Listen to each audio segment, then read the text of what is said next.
Cross friends, I'm Stephen Stamp with Pat Gregoire. Welcome to Game 2 of the MSL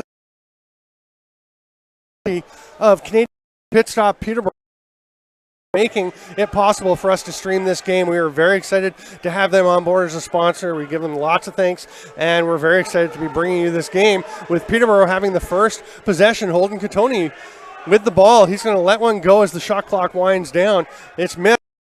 We're just dropping into the first possession. But some nice confidence for Six Nations. Yeah, absolutely. And I think we saw a lot of this in game one, where for the first 10 minutes, a lot of the offensive sets really weren't that set up because how well and how high tempo the defense was. These are such good defenses. There's a ton of players. There's Ryan Benesh, who got a big goal the other night, and he's going to be stopped by Matt Vince. Dylan Evans picks it up, tosses it over, and Nick Weiss has to track it down. Weiss running up the floor. Welcome to everyone watching the game from around the world. Probably the majority from Peterborough, I would think, given the solid fan base the Lakers have. So welcome to you guys. Hope you're enjoying the show. And once again, thanks to Canadian Tire Pit Stop Peterborough. We have a moving pick on Joel Matthews, who taking the old Matt Giles approach of just set picks until you find out where the line is that they'll call. Got to test the refs early, and that's what both these teams have done so far. The referees are Mark Gardonio and Chris Williams. Brody Merrill comes out to play offense, and Sid Smith has stayed out. The Arrows are very short on offense, and Merrill got one just past Vince, but there wasn't really any room for it to go in. It hit the post and falls down. Brody Merrill has stepped up now. Cody Jamieson and Jordan Durston both out, both almost surely for the season. And they've had to be plugging some guys in. Briar Jonathan played the last couple of games for them up front. He is a defender. Stainhouse trying to get away from McNamara. And there's a big whack by Billy D. Smith on his brother-in-law, Mark Stainhouse. You would not know they are so close by the way they play each other. There's a shot by Josh Currier, who's been a little quiet the last couple of games. Cattoni gets a rebound, throws it back out top to Vitarelli, and they'll start again. We're going to have a moving pick call, and then Chad Culp runs into Billy D. Smith. They'll have some words, and this one's ramping up early. Oh, yeah, and that's how it started last game, too. A lot of off-ball hacking and whacking, and the refs seem to let them play, and I think that's going to be the same thing tonight. There's a shot, doesn't get through. Vince grabs it off the backboards, and I'm going to take 1 second to just warn my partner in crime here, Patty Gregoire, that your back right leg of your chair is about hanging over the hole. There is a hole in the booth up here that I have seen some people fall into, and I have fallen into it myself. So nobody wants Thanks that. For the heads up. You bet. There's Joel Matthews with the ball. He passes it across low to Cattoni. He can't scoop it up. It's grabbed by Leo Sturos. Sturos, one of three. Oh, that ball is going to go back in the crease. Sturos waits for it to come out, but Culp's all over him. Smart play by the rookie. But eventually it's Dan Coates, a veteran leader, who gets the ball. And it's going to be Peterborough possession after Paul Dawson knocked down Chad Culp. It's a great shift by Culp there. Oh. As expected, though, he does that every single night he's on the floor. He's one of those guys, he's not necessarily going to show up on the scoreboard, but he is a grinder. Oh, yeah. Corey Vitarelli trying to work through a check from Coates. There's a shot from Evans, goes a little bit wide, and back out. They've got 8 seconds to shoot as Cattoni, a nice little misdirection pass. Vitarelli with Coates on him, and some help from David Brock. Gets a shot off, but Ward smothers that one.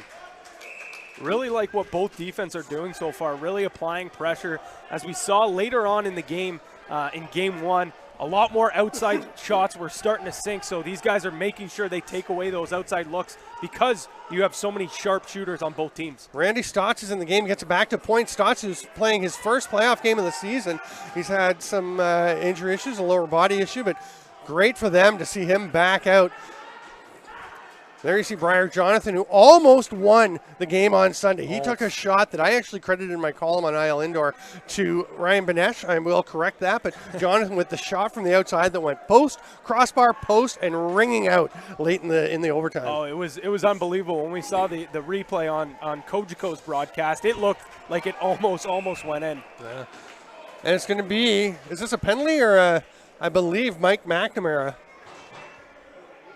has drawn a penalty. The box is open. It's Billy D. Smith.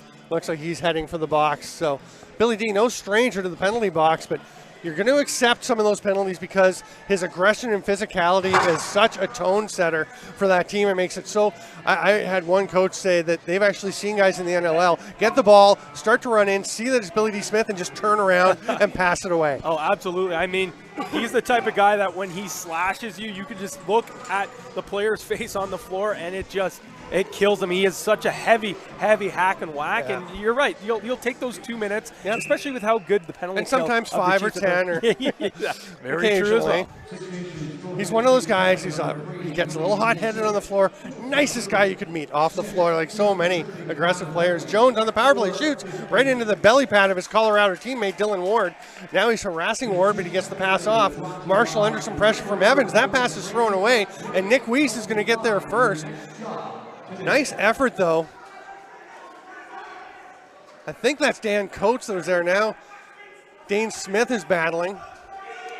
Everyone going after the ball, and eventually the Lakers come up with it. A nice little play by Bryce Sweeting, who's been steady as a rock as a rookie this year for the Lakers. Yeah, he really has. One thing I did like from both teams in Game 1, when they were shorthanded ragging the ball, both had a stretch, especially Peterborough, where they could, you just couldn't get the ball off. Yeah. They chewed up so much time. On that penalty Evans kill. shoots. Oh, it's off of the post, it looks like. And then Ward gets the stop.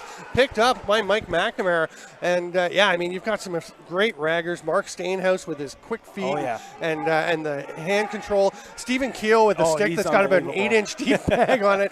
And you can't get the ball out of that stick without knocking it out of his hands. Dane Smith driving down. He's playing up front some tonight. He has been playing largely out the back door for them in the playoffs. And he's so effective there. He is so fast. As Rich Kilgore says, he runs like a deer. We have a 6-on-5 here. Oh, sorry, they brought the goalie out just to try and kill the last 30. They're into the last 30 of the penalty, so they do go 5-on-5, of course. Point is staying up above the restraining line, because if he goes in, then the 30 starts. Usually you'll see that player actually go in once they get to 30 seconds. Brad Self shooting at the empty net and scores. It backfires on the Chiefs as they lost the ball near the restraining line. You wonder about that strategy sometimes. That's the risk you take when you pull your goalie out to get that extra man, and they unfortunately didn't get quick enough to the bench to get Dylan Ward out there. And you know what? The way that this series is going to go, and it's going to be so close, you hopefully, for Six Nations' sake, that's not going to happen. But here we're going to see it. You can see the battle here. Benesh is checked, and somebody has to get to the bench a little earlier. We saw Dane Smith hanging off. Probably Craig Point, the extra man, should have been going. As soon as there's pressure near the restraining line, you got to get your goalie out. Yeah, absolutely. As soon as you know that there might be a chance that player, even though it's Benesh who's really great at holding on to the ball, you got to start pulling because what just happened. These defenses are both so good that they can strip the ball. Yeah. Absolutely. Evans with the ball.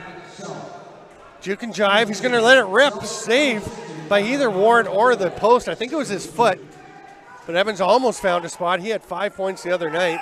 There's a big moving pick by Joel Matthews, who, even though he established the line earlier, just crossed it. Brody Merrill running into the offensive zone. He's going to stay and play some offense. Again, Jamison and Durston both out.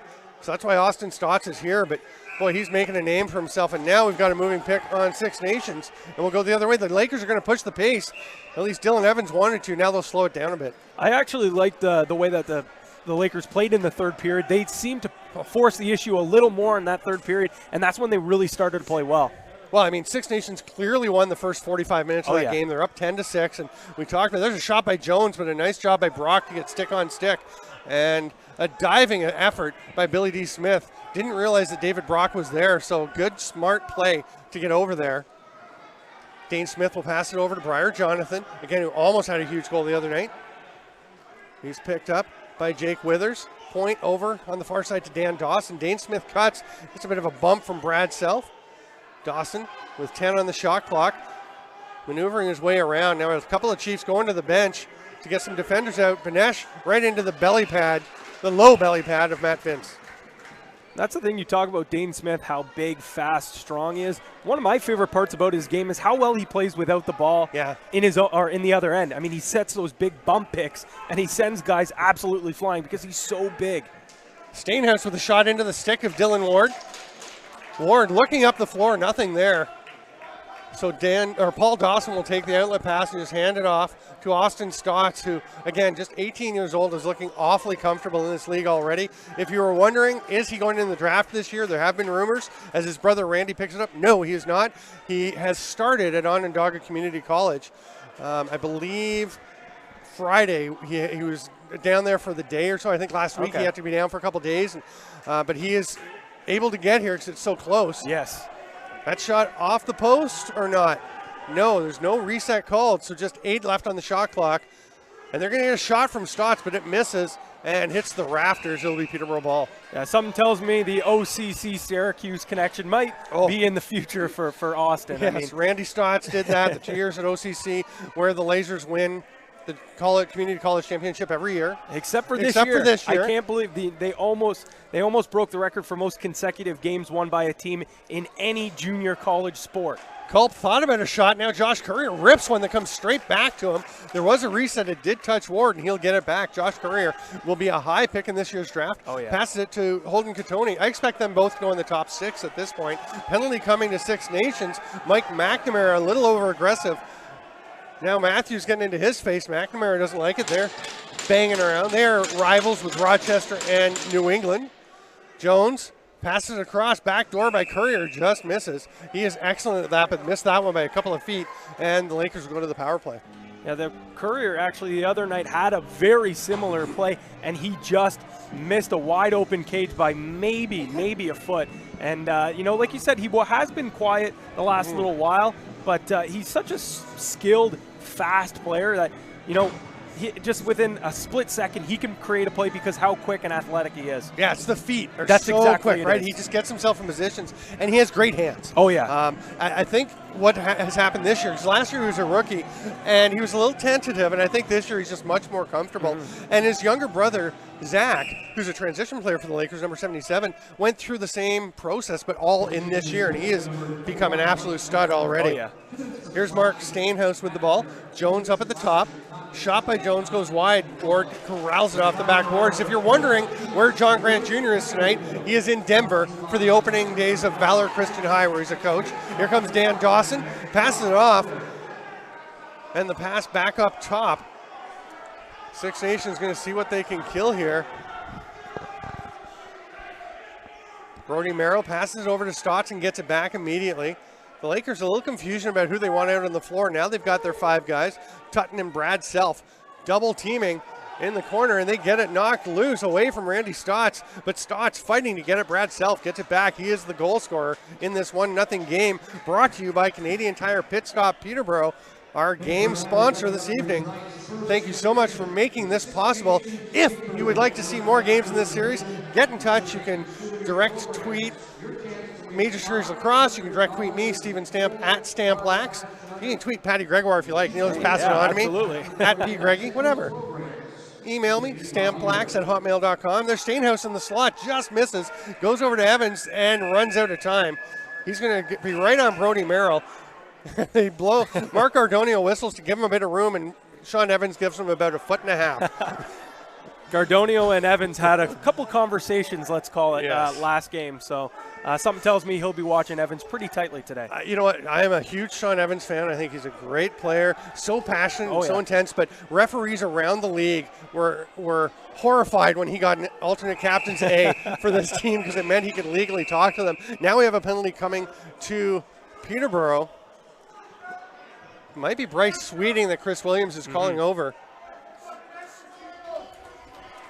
So 17 seconds left in the Six Nations penalty, which means that we'll have 4-on-4 for those 17 seconds, and then Six Nations will have a chance on the power play to even things up if nothing happens in that time. It's too bad we only have 17 seconds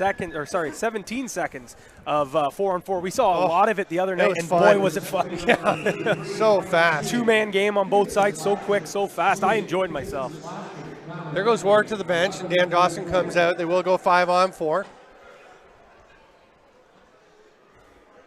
But they'll be very careful about it. This is basically so that the player, Mike McNamara, in the penalty box can just step into the bench and the goalie can go back, and you get the full 13 seconds that are left on the shot clock rather than having to change it up then. There's a toe drag by Benesh, and the shot, shoulder save by Vince. Not a high quality chance because they just had to get a shot at the buzzer, but Benesh actually made it a pretty good chance. And then Brad Self ices the ball. Nick Weiss is going after Ward, gives him a little bump, doesn't run him over, and now he's got to get back as it's a 4-on-3 for Six Nations. There's a shot by Point. Vince stops that, and boy, Craig Point is one of the hardest shooters around. Dane Smith shoots. That one's blocked. The Lakers block a ton of shots, and that might have been Nick Weiss on that one. There's a shot by Stotts trying to just tippy-toe around the defender. Ian Lord gets back to the Chiefs. They've got a fresh 30. Point over Benesh. Back to Benesh, behind the back down. Stotts whips it around the back, but it's down around Dane Smith's ankle. And Stephen Hoare comes up with the ball. Austin Stotts with the hard forecheck. And Dan Dawson gets the ball back. Stotts directing traffic. How is this kid 18? There's a goal by Dane Smith. Great movement. And Austin Stotts won't get an assist, but he caused the turnover and pointed Dan Dawson, who is the king of pointing, where to go with the ball. Yeah, it's absolutely unbelievable. Yeah. He tries to, the behind the back pass doesn't work, but what does he do? Work his butt off to cause the turnover, and then, like you said, he's directing traffic, and next thing you know, boom. So we'll see it here with the hard play, and Dawson picks up the loose ball, and he's going to just fire it over, quick backdoor pass right to Dane Smith, and Dane Smith's not going to make any mistakes there. No, I can't believe this kid's 18 years old. I know. Somebody on the Lakers bus, we traveled down on the Lakers bus today. I'm from Peterborough, so it's handy to come along, and you hopped on in Brooklyn. Yeah. Somebody on the bus asked me where I would have Austin Stotts in my mock draft on ILindoor.com if he was in this draft, and I was like, pretty high after the other night. Top 1 or 2. I mean, there's no doubt. Awfully good. And he's 18, but so confident. Oh, big hit by Chad Tutton. He loves to throw him, and Dawson was already on a bit of a tilt. He was the leaning tower of Pisa, and Tutton just made him topple. Brad Self's going to shoot right in the belly, in the middle of the Chiefs' C on Dylan Ward's chest. And I'll tell you, Brad Self, good shot selection, but he'd like that one back. Yeah, absolutely. I mean, and you know what? When you're taking a shot on a big goalie like Dylan Ward, it's so overwhelming because you have nowhere to shoot. Stotts looking for the pass from Benesh. Instead, Benesh goes near side post, and that is his favorite shot. And that tells you how good he is at convincing goalies he's shooting somewhere else, because he shoots there all the time and still finds a hole. You'd think they'd just be glued to the post. Oh, yeah, I know, but it's every time it seems, it doesn't matter where he's playing here in the NLL with the Bandits. You'll see here, he's going to get the ball, just take it down low to the crease, and just waits. And just that little head hesitation just opens up the smallest of gaps, and he puts it home no problem. A little bit of a pass fake here. Yeah. Oh, and the funny thing is, there's nobody there to pass to, but Vince doesn't know that. There's a shot. That one, that's in. No, Williams saying it's not. Dylan Evans convinced it was. I thought that ball may have gone in the net. Really close. We'll definitely have to take another look So far, I got to say, our replays have been great. Director Alex Frazzo getting the strip by Austin Stotts on the previous goal was a beauty, the first one. Guy's a pro. What can I say? The guy's a pro. I wouldn't go that far. No, he is. He's great. Dan Dawson takes the low pass. It skips away from him. And Ian Lord can't pick it up. Dawson, his teammate in Rochester, gets it back. And there's their teammate, Matt Vince, with a save. A lot of teammates here on the Rochester players in this game. 7 for each team and it just are on the rosters. It just shows you how good of an organization they have in Rochester. Stainhouse evades a check, rips it, saved by Ward, having to reach down. Makes that save look pretty easy. It was not. No, that's the thing that I really like about Ward is it seems like almost every single save he makes, he's not even trying. Yeah. But you can tell when they have to reach down with that offhand and get it that you've got to be aware of where the shot's going. Yeah, heavy forecheck pressure by Matthews. Go ahead. He's got that long reach, which makes it look so easy, right? Stephen Hoare covering Stotts, who steps away from him, shoots into the belly pad. Penalty coming to Hoare. It's a slash called by Mark Cardonio.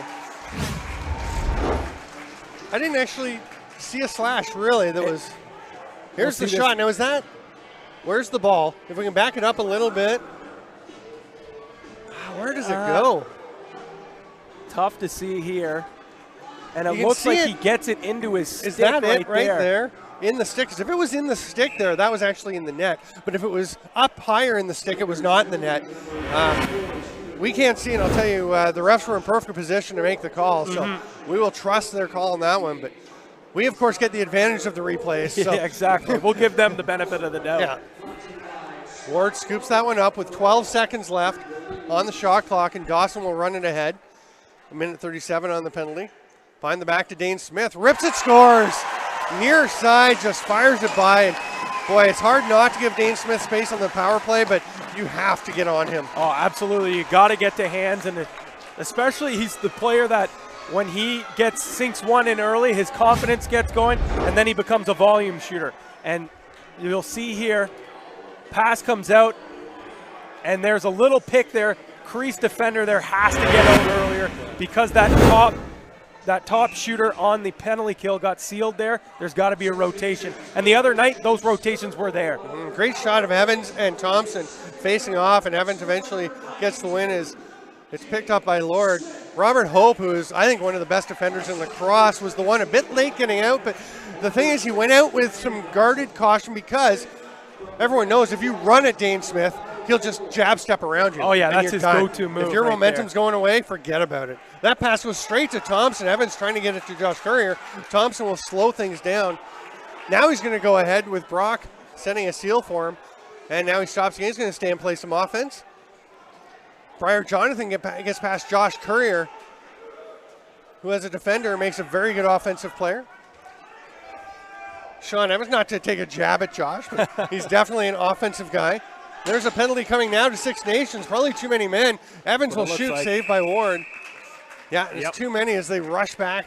And I'll tell you, both these teams like to take advantage. Peterborough definitely pushes the pace more. Rich Kilgore has said, the head coach of Six Nations, you know, we're really more of an offense and defense team, but they like to get some transition, which is why Dane Smith was playing at the back door. But Peterborough forces them into a penalty there.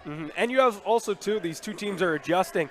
In here, it's the more, traditional benches on the same side, whereas when you're in Peterborough, it's the old school where it's, one's on the other side. And you could tell both teams were definitely, had to change their breakout systems, whereas tonight it's just the two on the same side. So that also changes the dynamic of us as well.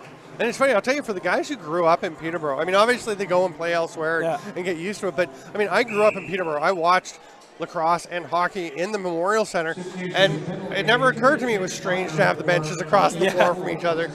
So it is an adjustment when you get into that new situation. There's Evans with the ball back to Stainhouse, trying to create some space. Vitarelli's behind the net. Now he's going to come out as Jones hangs onto the ball, shoots, save, again right to the 5-hole, right into that big wooden stick. And I think the other night, Ward had a phenomenal game, but there was a couple of times where the Lakers shooters did beat him 5-0, and I think that's where they're trying to shoot him tonight. But what a fake by Dane Smith. Robert Hope kind of hopped, and I think Hope would have soaked that one because he and, I'll tell you, Ian Lord blocked more shots than any defenders I think I've ever seen, except probably Rory Smith. Double team pressure now on Dane Smith. He passes it off. Banesh has it. They try and double him. The pass away. Oh, and the Lakers don't like that one because it didn't take too much for Brad Self to knock Brody Merrill over. Merrill was off balance, but he felt a good thing coming, I think, and allowed the momentum to carry him down. I think so. A veteran play. That ball is loose. Banesh, great job to try and pull it back in, but it's just tapped away by Hope, and he'll run up the floor. The Lakers have 48 left on the power play. Sean Evans carrying the ball. Stainhouse running along beside him. Merrill's back playing defense after a shift up in the other end. See if they try and get him moving around if he's a little tired. Stainhouse fakes the shot. He's looking to Evans. Gets it to him now with 5 on the shot clock. He's going to pass it to Vitarelli. Oh, a little pass to Catoni, and sometime they've got to shoot. That was a bit late, and the Chiefs don't like it, but it wasn't much. No, I don't think they have a cause there. No, if I was them, I'd be upset too, but I don't know he could have stopped that one. They're going to get the ball here as Evans on the forecheck. Evans and Lord knock over Stotts, and I agree with that one too, that they had to call there. Very good rotation by the Chiefs. Penalty kill there to collapse in the middle there as well and get that second slide there from the crease. We're back to even strength with a minute and a half left here in the first period. Penalty coming now to the Lakers. And that Bit of a pileup as Briar Jonathan will come in and protect his teammate. There might be another call on Jonathan for that second shot there. We'll see if they take them both. If not, it'll be a penalty or a power play for Six Nations. It looks like Dan Dawson's talking to Chris Williams. I think Jonathan may be getting the matching. Yeah, it looks like he is because they don't seem very happy. So take another look at it and you'll see there's Stotts going to the net. We'll grab and push. Oh, it's right there. Okay. And then you see the you know what? It's the exact same. Yep. No, you got to take both. Probably going to call the illegal cross checks. Let's listen in. He's got 2 for a slash. He's got 2 for a rough. Okay. I'm going to call them both illegal cross check, so you don't have to give the 4-minute check from behind. But either way, a slash to Scott Self, a rough to Briar Jonathan, and I thought when we were watching the replay, we started early and we saw the first check. I thought that was that penalty, and then you see it like, oh yeah, that's one. Yeah, it clears them right on the back on the numbers there. They're going to have to call it, but like you said, they don't call it. A hit checking from behind, so it's not the 4 minutes, just 2 aside, and we got our wish. I was going to say, look how happy you are. You're just Patty Gregoire grinning from ear to ear because we got some 4-on-4. It was so entertaining the other night. It was 4-on-4. Steven Stamp with Pat Gregoire. There's a shot from the outside, goes wide. Benesh can't quite reach it. We are bringing you Canadian Tire Pit Stop Peterborough Major Series Lacrosse playoff action from the Iroquois Lacrosse Arena here on JVI Sports Network. That ball gets away from Weiss and is picked up by Benesh, who ran all the way back down the floor. They've got 6 on the shot clock. Weiss carefully checking him on the back, but not hard enough to draw anything. Then Benesh and Weiss getting after each other. Bear in mind, those two are teammates in Buffalo. Fair number of Bandits in the game tonight as well. Of course, you look at the Six Nations bench, and you've got Rich Kilgore as an assistant coach there, head coach here. John Tavares, assistant coach with both, and Chugger Dietrich. Steve Dietrich is the general manager of both teams, not on the bench. Let's take a look at the graphic of Canadian Tire Pit Stop Peterborough, and we can't thank them enough. There they are, Canadian Tire Pit Stop, oil, lube, and filter, the oil change experts. They do so much more. Check them out. They came to the rescue basically, and allowed us to do it. There's some issues with bandwidth in the arenas that make it very difficult to do a pay-per-view broadcast for the MSL finals. We will be able to do that for the Mann Cup, but they've made this possible, and we thank them so much. And there's a shot by Evans, comes straight back to him. If you would like to keep it going, show more games, get in touch. We would love to have some more sponsors and keep showing you these games. Ward grabs that one. He's waiting to pick it up because there's 40 seconds left. Now he grabs it. Quite a tricky little stop there from Ward. It looked like it deflected off his stick, and then he had to make a hand save there. And we're actually down to 3-on-3 now after some more matching penalties. So Weiss and Benesh did head off for their mini conflagration down in the corner. That doesn't make sense, a conflagration of fire. And Chad Tutton's looking back like, what are you stopping me for? And Mark Ardonio says, your bench called timeout.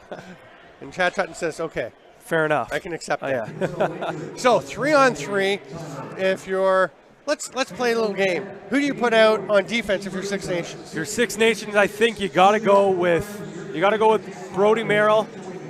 If he's not tired, maybe you go with Dane Smith as well. I'm going to go with Dan Coates, Sid Smith, and Brody Merrill because they're on the floor. But I was going to say Dan Coates. Coates was going to be my third guy. Yeah. But you can't. I mean, Sid Smith. One of the greats. Yeah, I know. I mean, he's been doing it for so long. From the junior ranks when he was playing in college. It's just he's an absolute beast. Well, it's not often a defender's a second overall draft pick in the NLL, and he was a well-worthy second overall pick. Corey Vitarelli is down on the dotted line, about goal line extended, and Jones and Sean Evans, of course, are up high. Jones has the ball, 13 seconds. They're going to wait a little bit. The other righty is Josh Courier, down goal line extended as well. He's open. They're going to go to Vitarelli on the far side. Back to Courier. Quick shot. Ward stops it. That may have been a little bit predictable. The ball movement was okay, but it just seemed like that was what was going to happen. Yeah, and I think Dylan Ward even knew that.